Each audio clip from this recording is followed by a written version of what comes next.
Pernahkah kalian membayangkan sebuah dunia di mana lembaran kertas hijau di dompet kalian tidak lagi memiliki arti? Selama puluhan tahun, US dollar adalah raja yang tidak tertandingi. Namun, saat kita bicara hari ini, takhta itu sedang digoyang dari segala penjuru. Di Washington, para petinggi ekonomi mulai berkeringat dingin melihat angka utang yang menembus batas nalar. Sementara itu, di belahan dunia lain, negara-negara besar mulai melakukan hal yang sebelumnya dianggap mustahil, membuang dolar secara massal. Tapi, ada satu cerita yang luput dari radar berita arus utama. Di tengah kekacauan ini, Indonesia ternyata tidak tinggal diam. Tanpa teriakan provokasi, tanpa pengumuman besar-besaran, kita sedang menjalankan sebuah misi senyap yang membuat posisi tawar kita jauh lebih kuat dari yang dibayangkan dunia. Hari ini, kita akan bongkar skenario di balik runtuhnya dominasi dolar dan bagaimana langkah senyap Indonesia membuat ekonomi negara raksasa ketar-ketir. Simak sampai habis, karena data di tengah video ini akan membuktikan bahwa kita bukan lagi pengikut, melainkan pemain kunci. Kenapa sekarang? Jawabannya sederhana. Kepercayaan. Selama ini dunia percaya pada dolar karena stabilitasnya. Namun, saat Amerika mulai menggunakan dolar sebagai senjata untuk menghukum negara lain lewat sanksi ekonomi, negara-negara lain mulai berpikir, bagaimana jika besok giliran kita?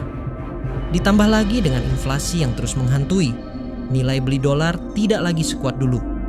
Fenomena ini disebut de-dolarisasi. Aliansi seperti BRICS sudah mulai mencari jalan keluar. Dunia sedang mencari alternatif. Dan disinilah drama sesungguhnya dimulai. Nah, ini dia bagian yang jarang dibahas di media sosial, tapi dampaknya luar biasa bagi dompet kita. Indonesia sedang memperluas Local Currency Settlement atau LCS. Sederhananya begini. Dulu, kalau kita mau dagang sama China atau Jepang, kita harus tukar rupiah ke dolar dulu, baru ke mata uang mereka. Ribet dan mahal karena kita kena potongan kurs dolar.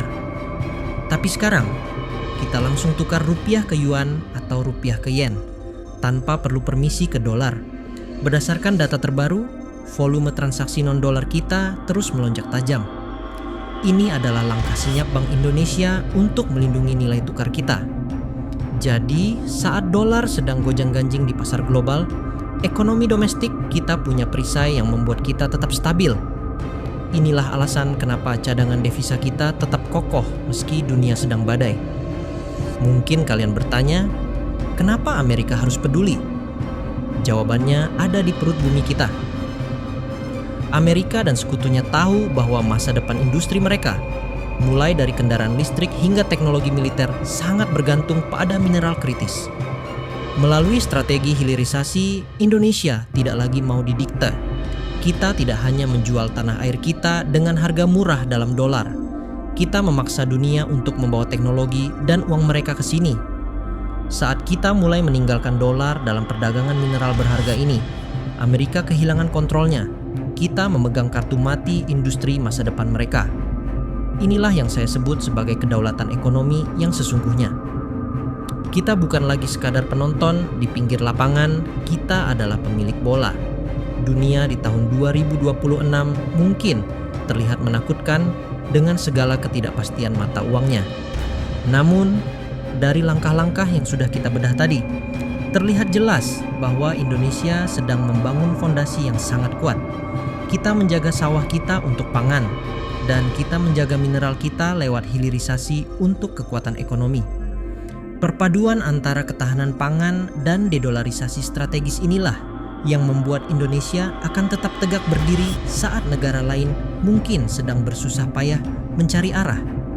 Menurut kalian, apakah rupiah sudah saatnya menjadi mata uang yang mendominasi di Asia Tenggara? Tulis pendapat kritis kalian di kolom komentar. Jangan lupa tekan tombol like jika kalian bangga dengan langkah strategis bangsa kita, dan subscribe agar tidak ketinggalan analisis mendalam lainnya. Saya Ucup, terima kasih sudah menonton sampai detik terakhir. Tetap waspada, tetap cerdas, dan sampai jumpa di video berikutnya.